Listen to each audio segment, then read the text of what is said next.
जय हिंद दोस्तों। I hope आप लोग अच्छे होंगे, स्वस्थ होंगे, मस्त होंगे और एसएससी जीडी की तैयारी आप लोग बहुत अच्छे से कर रहे होंगे। आज मैं इस वीडियो में बात करने वाला हूं कि जीके जीएस में आप लोग अच्छा स्कोर कैसे करें और जीके जीएस में कौन से मोस्ट इम्पॉर्टेंट टॉपिक है और कौन कौन से चीज़ें हमें पढ़नी चाहिए, क्योंकि जीके जीएस में आपका अच्छा स्कोर आ सके। क्योंकि जीके जीएस बहुत बड़ा टॉपिक है और जीके जीएस का बहुत ज़्यादा सिलेबस है।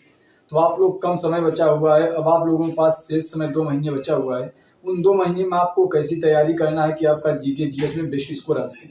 बहुत सारे भाइयों का कमेंट था, भाई मेरा 10 क्वेश्चन ही सही हो पाता है, मेरा 5 क्वेश्चन ही सही हो पाता है, मैं किस तरह से इस फंडा को अपनाऊं कि मेरा एक अच्छा स्कोर देखने को जरूर मिले।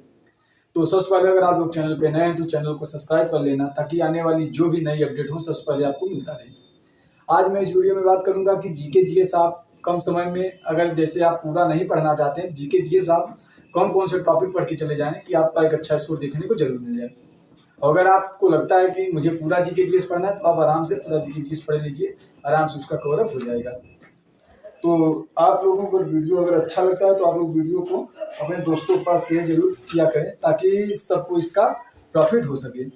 और बहुत जैसे हम लोगों के पास देखा जाए कि अभी 2 महीने का शेष समय बचा हुआ है, तो आपको जैसे लगता है कि मेरे पास अभी कम समय बचा हुआ है, तो आप लोग एक काम करिए। अगर नोट्स बनाएंगे, क्लास करेंगे, बहुत टाइम जाएगा जीके जीएस के लिए, तो आप लोग कुछ इस तरह से पीडीएफ निकलवा लिया करिए, जिससे हम भी पीडीएफ निकलवा लेते हैं।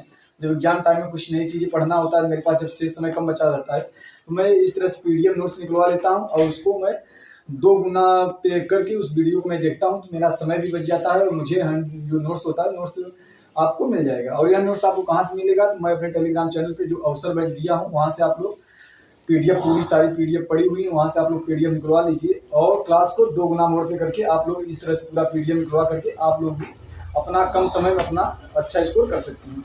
उसके बाद बात करते हैं कि इंपॉर्टेंट टॉपिक्स में आपको हिस्ट्री में कौन कौन से टॉपिक पढ़ना है कि आपका एक अच्छा स्कोर देखने को मिल जाए, और जियोग्राफी में आपको कौन कौन से टॉपिक पढ़ना है कि आपका जियोग्राफी में भी एक अच्छा स्कोर देखने को मिल जाए।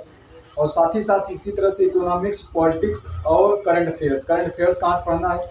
और उसके बाद बात करते हैं तो आपको सबसे बड़ा इंपॉर्टेंट टॉपिक है स्टैटिक जीके। देखो, जो वेटेज रहता है स्टैटिक जीके का, आपका जो स्टैटिक जीके पूछा जाएगा, स्टैटिक जीके 8 से 10 क्वेश्चन आपका स्टैटिक जीके का वेटेज रहता है।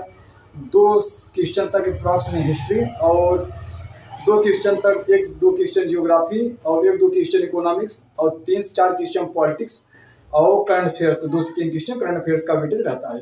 तो सबसे पहले मैं बात कर लेता हूँ कि आपका स्टैटिक जीके में इंपॉर्टेंट टॉपिक कौन है और स्टैटिक जीके में सबसे ज्यादा स्कोरिंग कौन कौन से आप टॉपिक करके चले जाएं कि स्टैटिक जीके में आपका एक अच्छा स्कोर देखने को जरूर मिलेगा।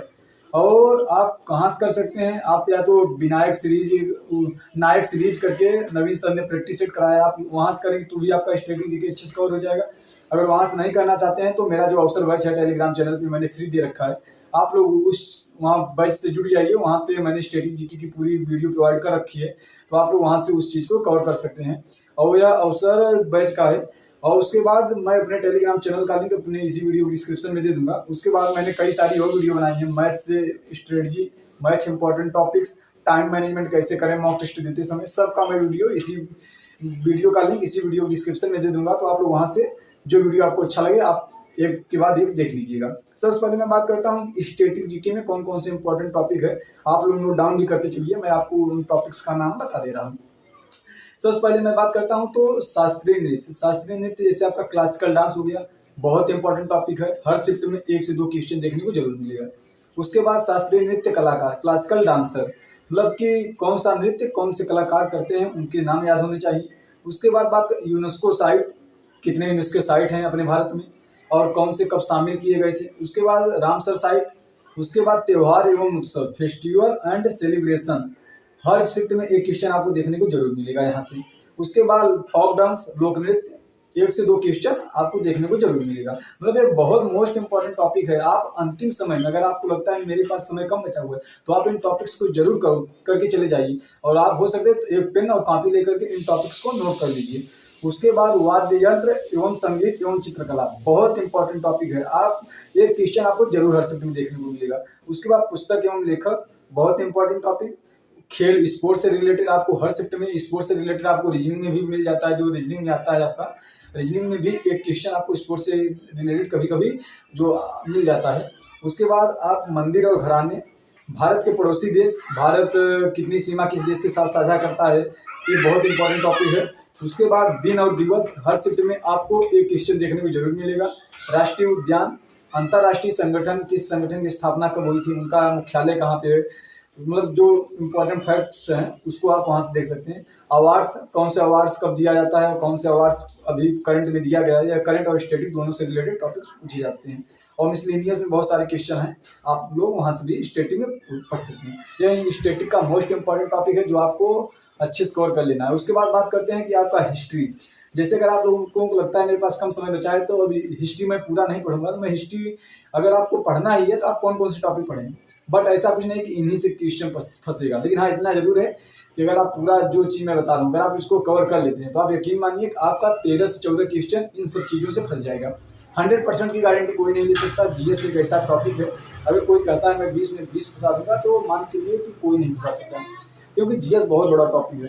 तो मैं बात करता हूँ हिस्ट्री। हिस्ट्री में जैसे अगर आपको पढ़ना ही है कि मुझे केवल मोस्ट ही चीज़ पढ़ना है, अब मेरे पास उतना टाइम नहीं, अगर आपके पास टाइम है तो आप लोग इस तरह से पीडीएफ निकलवा लीजिए और मैंने सारी वीडियो प्रोवाइड कर रखी है, तो आप लोग वहाँ से कवर कर सकते हैं।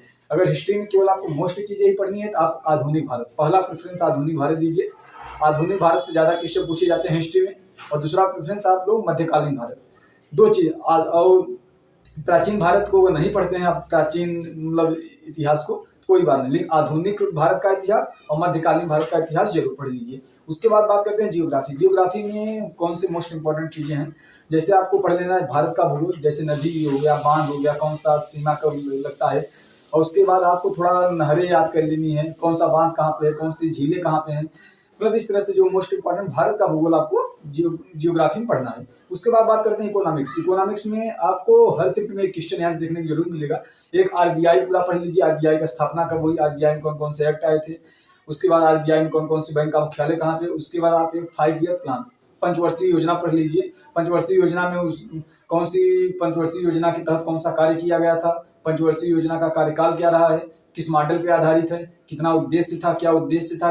तो आप लोग पंचवर्षीय योजना के बारे में अच्छे से डीप में पढ़ लीजिए। उसके बाद बात करते हैं पॉलिटिक्स। पॉलिटिक्स में आपको 2 से 3 क्वेश्चन हर शिफ्ट में देखने को मिलेगा, और पॉलिटिक्स बहुत नॉर्मल पॉलिटिक्स पूछी जाती है। तो पॉलिटिक्स में आपको मोस्ट इंपॉर्टेंट आर्टिकल 100-150 आर्टिकल याद करने, मोस्ट इंपॉर्टेंट आर्टिकल, और आपको महत्वपूर्ण संशोधन, कौन सा संशोधन किस लिए किया गया था, कौन से सन में संशोधन किया गया था, आपको संशोधन और महत्वपूर्ण आर्टिकल याद कर लेना है। और पॉलिटिक्स में अगर आप लोग इतना कवर कर लेते हैं तो आपको मान लीजिए पॉलिटिक्स अच्छे से कवर हो जाएगा। उसके बाद बात करते हैं करंट अफेयर्स। करंट अफेयर्स भी आपको 2 से 3 क्वेश्चन देखने को आएगा। अब करंट अफेयर्स मोस्टली आप 6 महीने का देखिए, बहुत ज़्यादा नहीं। जैसे जुलाई अगस्त से आप लोग करंट अफेयर्स पढ़ सकते हैं। बहुत ज़्यादा अगर आप पढ़ेंगे, पूछने को तो कुछ भी पूछ सकता है, पूछने को तो 4 महीने पहले का, पूछने को 4 साल पहले का, पूछने का 3 साल पहले का भी करंट अफेयर्स पूछा जाता है। लेकिन आप लोग मोस्टली 6 महीने का देख कर चलिए। 6 महीने का आपको कैसे देखना है, आप लोग वीकली करंट अफेयर्स और मंथली करंट अफेयर्स यूट्यूब पर फ्री ऑफ कास्ट बहुत सारे चैनल पे मिल जाएंगे आपको। आप लोग सर्च कर लीजिएगा अगस्त मंथली करंट अफेयर्स। आप लोग हर मंथ का 4-4-5 बार उस करंट अफेयर्स को रट के जरूर जाइएगा। महत्वपूर्ण जैसे अभी अवार्ड हो गए, नोबेल पुरस्कार जो मिले हैं, अंतर्राष्ट्रीय फिल्म पुरस्कार जो मिले हैं, और भी पेरिस ओलंपिक हुआ है, इन टॉपिक्स से बहुत ज़्यादा क्वेश्चन पूछे जाते हैं। और जो क्रिकेट हुए हैं 2020, मतलब इन सब से टॉपिक से रिलेटेड बहुत मोस्ट, तो अगर आप लोग मंथली करंट अफेयर कवर करेंगे ना तो उसी में सब कुछ आ जाएगा। उसके बाद बात करते हैं स्टैटिक जीके। तो स्टैटिक जीके का जितना मोस्ट इंपॉर्टेंट टॉपिक था मैंने सब कुछ बता दिया है। अब बात करते हैं कि आप लोगों के पास अगर बैच नहीं है, जैसे आपको इतिहास में पढ़ना ही है, आधुनिक भारत मध्यकालीन भारत का इतिहास, आप कहाँ से पढ़ें। तो मैं टेलीग्राम का अपना जो लिंक है मैं इसी वीडियो डिस्क्रिप्शन में दे दूंगा, तो आप लोग वहाँ से जा करके मैंने सारी हिस्ट्री की जितनी भी क्लासेस हैं मैं सबको फ्री ऑफ कॉस्ट दे दिया हूँ। आप लोग वहाँ से हिस्ट्री कवर कर सकते हैं, इसी तरह से पॉलिटिक्स कवर कर सकते हैं, इसी तरह से जियोग्राफी कवर कर सकते हैं, इसी तरह से इकोनॉमिक्स, इसी तरह से आप लोग स्ट्रेटेजी की। और करंट अफेयर्स के लिए मैंने बता दिया कि यूट्यूब पे आप लोग सर्च कर लीजिएगा। बात करते हैं साइंस। तो साइंस अगर पढ़ना चाहते हैं, अगर आप लोगों के पास टाइम है तो साइंस मोस्टली आप बायोलॉजी पढ़ के चलिए। बाकी अगर टाइम नहीं है तो साइंस को छोड़ भी सकते हैं, कोई बात उतना ज़्यादा दिक्कत नहीं है। और बाकी मैं मैथ स्ट्रेटजी और मैथ का इंपॉर्टेंट टॉपिक्स और टाइम मैनेजमेंट कैसे करें मॉक टेस्ट देते टाइम, उन सब का मैं लिंक इसी वीडियो डिस्क्रिप्शन में दे दूंगा। तो आप लोग उस वीडियो को भी देखेंगे तो आपको बहुत हेल्प मिलेगा। और आप लोग कमेंट करेंगे तो मैं रीजनिंग से रिलेटेड इंपॉर्टेंट टॉपिक्स और हिंदी का इंपॉर्टेंट टॉपिक्स आपको कल या परसों तक में उसको भी प्रोवाइड कर दूंगा। अगर आपको वीडियो अच्छा लगा हो तो वीडियो को अपने दोस्तों के पास जरूर शेयर करना, ताकि उन्हें भी अगर एसएससी जीडी की तैयारी कर रहे हैं तो आने वाले दिनों में उन्हें भी इसका ज़्यादा से ज़्यादा प्रॉफिट हो सके। क्योंकि जीके जीएस में देखो क्या होता है ना कि कोई भी 20 में 20 करने का मतलब कोई गारंटी नहीं ले सकता। इतना मैं जरूर गारंटी लेता हूँ कि अगर करने लायक क्वेश्चन आएंगे तो आप उस पर बेस्ट करके आएंगे। मैं जितना टॉपिक बताया हूँ अगर आप क्वेश्चन करने लायक आएगा तो उसमें आपका बेस्ट स्कोर रहेगा। और जीएस वगैरह में आप बहुत ज़्यादा अपना मान के मत चलिए कि मैं 18-19 करके चलाऊंगा मेरा सिलेक्शन हो जाएगा। जीएस में आप इतना मान चलिए मेरा 13-14 क्वेश्चन मतलब कि 60-70% अगर मेरा जीएस हो जाता है रीजनिंग का तो मेरा अच्छा स्कोर मान लिया जाएगा। बाकी स्कोरिंग टॉपिक आपका मैथ है, रीजनिंग है, हिंदी। बाकी जीएस में आप लोग ज़्यादा आशा भी ना करके चलें कि मुझे जीएस में पूरा पूरा करके आना है। जीएस एक ऐसा टॉपिक है, जीएस में बहुत सारे बच्चे मात खा जाते हैं क्योंकि जीएस बहुत बड़ा टॉपिक है, जीएस में बहुत ज़्यादा टाइम लगता है। तो आप लोग अगर इन टॉपिक्स पर ज़्यादा काम करेंगे, ज़्यादा ध्यान देंगे तो आप जीएस में एक अच्छा स्कोर 13-14 क्वेश्चन का अच्छा स्कोर करके जरूर आएंगे। Thanks for watching.